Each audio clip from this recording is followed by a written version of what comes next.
નમસ્કાર મિત્રો, વ્યાસ પંચાંગ સાથે અમિત વ્યાસના જય શ્રી કૃષ્ણ. આજે આપણે જોઈએ પવિત્ર પુરુષોત્તમ માસની વાર્તામાં એક એવી વાર્તા, જે વાર્તાનું નામ છે શ્રદ્ધા બડી બલવાન, કે જેને આપણે શ્રદ્ધા અને અશ્રદ્ધાની વાર્તા પણ કહેવામાં આવે છે. આ એક અત્યંત પ્રભાવશાળી અને પ્રેરણાદાયી વાર્તા છે. આ વાર્તા સાબિત કરે છે કે જો માણસના મનમાં ભગવાન પ્રત્યે સાચી શ્રદ્ધા અને અતૂટ ભરોસો હોય તો પથ્થરમાંથી પણ પરમેશ્વર પ્રગટ થાય છે. અને જો શ્રદ્ધા ન હોય તો સાક્ષાત ગંગા કિનારે હોવા છતાં જીવ તરસ્યો જ રહી જાય છે. તો અહીં આ સુંદર વાર્તા આપણે સવિસ્તર પૂર્વક જોઈએ. તો પ્રથમ એ વાર્તાનું નામ છે શ્રદ્ધા બડી બલવાન. એમાં જોઈએ કે એક ગામમાં બે પાડોશી સ્ત્રીઓ રહેતી હતી. પડોશમાં બે સ્ત્રીઓ રહેતી હતી, જેમાં એકનું નામ હતું શ્રદ્ધા અને બીજીનું નામ હતું અશ્રદ્ધા. નામ પ્રમાણે જ બંનેના ગુણ હતા.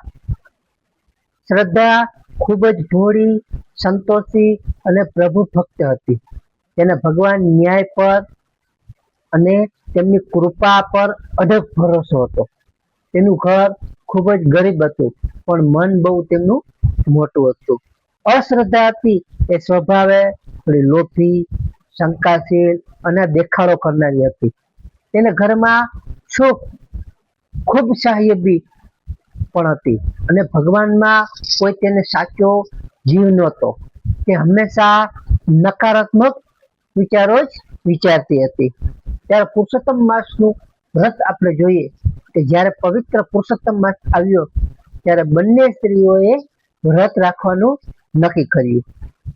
શ્રદ્ધાએ પવિત્ર ભાવથી સૂર્યોદય પહેલા ઉઠી નદીએ જઈ સ્નાન કરવાનો અને રોજ પુરુષોત્તમ પ્રભુની પૂજા અર્ચના કરવાનો નિયમ લીધો. તે રોજ ભગવાનની મૂર્તિ સામે બેસી કહેતી કે હે પ્રભુ, શ્રદ્ધા બડી બલવાન છે, તમે મારા જેવા ગરીબના ભાવને પણ અચૂક સ્વીકારશો. બીજી તરફ અશ્રદ્ધાએ પણ વ્રત શરૂ કર્યું, પણ તેનું મન પૂજામાં ઓછું અને ગણતરીમાં વધારે હતું. તે રોજ પૂજા કરતી અને વિચારતી કે આ આખો મહિનો નાવા ધોવામાં અને એકટાણા કરવામાં મારો જીવ અડધો થઈ જશે. ખબર નહીં આ વ્રતનું કોઈ ફળ મળશે કે નહીં મળે. પછી આ બધું નકામું જ જશે. તે સંશય અને મનમાં શંકા સાથે જ વ્રત કરતી હતી. કસોટીનો દિવસ આવે અને ઉજવવું, તો આમાં જોઈએ આપણે કે જોત જોતામાં પવિત્ર મહિનો પૂરો થવા આવ્યો. અમાસના દિવસે વ્રતનું ઉજવણું કરવાનું હતું.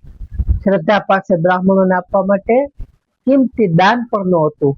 તેણે ઘરમાં રહેલા થોડા જુવારના દાણા લીધા અને તેને સાફ કરીને ભગવાનના ચરણોમાં અર્પણ કર્યા. તેણે રડતા રડતા હૃદયે પ્રભુને પ્રાર્થના કરી કે હે પુરુષોત્તમ રાય, મારી પાસે આ જુવારના દાણા સિવાય સોનું રૂપું કાંઈ નથી, પણ મારી શ્રદ્ધા તો અડગ છે, આ તમે સ્વીકારો. બીજી તરફ અશ્રદ્ધાએ પોતાના વૈભવનું પ્રદર્શન કરવા માટે સોનાના સિક્કા અને કિંમતી વસ્ત્રોની થાળી સજાવી, પણ તેના મનમાં સંતોષ ન હતો. તે બ્રાહ્મણોને દાન આપતી વખતે પણ મનમાં કચવાતી હતી કે મારું આટલું બધું સોનું નકામું વહી ગયું, તેવો વિચાર કરતી. ભગવાન પુરુષોત્તમનો ત્યારે ન્યાય આપણે જોઈએ કે તે જ રાત્રે ભગવાન પુરુષોત્તમ રાય બંને સ્ત્રીઓની શ્રદ્ધાનું ફળ આપવા માટે તે પધાર્યા. ભગવાન સૌથી પહેલા શ્રદ્ધાના એટલે કે અશ્રદ્ધાના ઘરે ગયા. અશ્રદ્ધાએ જે સોનાના સિક્કા દાન કર્યા હતા અને જે પૂજા કરી હતી તેના પર પ્રભુએ દ્રષ્ટિ કરી. અશ્રદ્ધાના મનમાં રહેલી શંકા અને અશ્રદ્ધાને કારણે સવારે જ્યારે તે જાગી ત્યારે તેના ઘરની તિજોરીમાં રહેલું સોનું, ચાંદી બધું જ પથ્થર અને ધૂળ બની ગયું હતું. તેનું આખું ઘર કંગાળ થઈ ગયું. ત્યાર પછી ભગવાન શ્રદ્ધાના નાના ઘર તરફ ગયા. શ્રદ્ધા તો પરમ શાંતિથી ભગવાનનું નામ લેતા લેતા સૂઈ ગઈ હતી. ભગવાને તેના ચરણોમાં અર્પણ કરેલા જુવારના દાણા સાદા દાણા હતા. એ સાદા દાણા પર અમૃત દ્રષ્ટિ એટલે મીઠી દ્રષ્ટિ કરી. સવારે જ્યારે શ્રદ્ધા જાગી ત્યારે આખા ગામમાં આશ્ચર્ય ફેલાઈ ગયું કે શ્રદ્ધાએ ભગવાનને ચડાવેલા જુવારના એક એક દાણા સાક્ષાત ચમકતા હીરા અને સાચા મોતી બની ગયા હતા. તેનું નાનું ઘર સોના ચાંદી અને અન્નપૂર્ણામાના ભંડારથી છલકાઈ ગયું હતું. હવે અશ્રદ્ધાની આંખો ત્યારે ઉઘડી.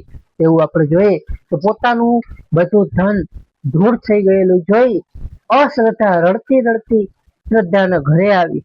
ત્યાં શ્રદ્ધાનું પ્રભુ કૃપાથી ઝળહળતું ઘર જોઈને તે સ્તબ્ધ અને ચકિત થઈ ગઈ. તેણે રડતા રડતા શ્રદ્ધાને પૂછ્યું કે બહેન, મેં તો આટલું બધું સોનું દાન કર્યું, મોટું ઉજવણું કર્યું, તોય પ્રભુ મારા પર કોપાયમાન થયા. અને તે તો માત્ર ખાલી જુવારના દાણા ચડાવ્યા, તોય ભગવાને તને માલામાલ કરી દીધી છે. આવો અન્યાય કેમ? ત્યારે શ્રદ્ધાએ હસીને ખૂબ જ સુંદર વાત કહી કે બહેન, ભગવાન પરસોત્તમ રાય ક્યારેય અન્યાય નથી કરતા. તમે સોનું આપ્યું પણ મનમાં અશ્રદ્ધા અને તમને લોભ રાખ્યો. જ્યારે મેં જુવારના દાણા આપ્યા પણ મનમાં અખંડ શ્રદ્ધા રાખી. તેમ શાસ્ત્રોમાં કહ્યું છે ને કે શ્રદ્ધા બડી બળવાન. ભગવાને સોનું નથી જોયું, મારો ભાવ જોયો છે. અશ્રદ્ધાને પોતાની ભૂલ સમજાઈ ગઈ. તેનું હૃદય પરિવર્તન થયું. તેણે મનમાંથી શંકા અને કુભાવ કાઢી નાખ્યા અને સાચા હૃદયથી પ્રભુની શરણાગતિ તેણે સ્વીકારી. અંતે આપણે વાર્તાનું મહાત્મ્ય જોઈએ તો કે જેવા ભગવાન પુરુષોત્તમ રાય થોડી શ્રદ્ધાને ફળ્યા, તેની સાચી શ્રદ્ધાની લાજ રાખી અને જુવારના દાણાના હીરા મોતી કર્યા. તેવા આ વાર્તા સાંભળનાર, કરનાર, વાંચનાર, વચાવનાર, વ્રત કરનાર સૌને ફળજો. અશ્રદ્ધા જેવો સંશય અને લોભ કોઈને ન આપતા અને શ્રદ્ધા જેવો અડગ ભરોસો અને પવિત્ર ભક્તિ સૌને આપજો. જય પુરુષોત્તમ રાયા.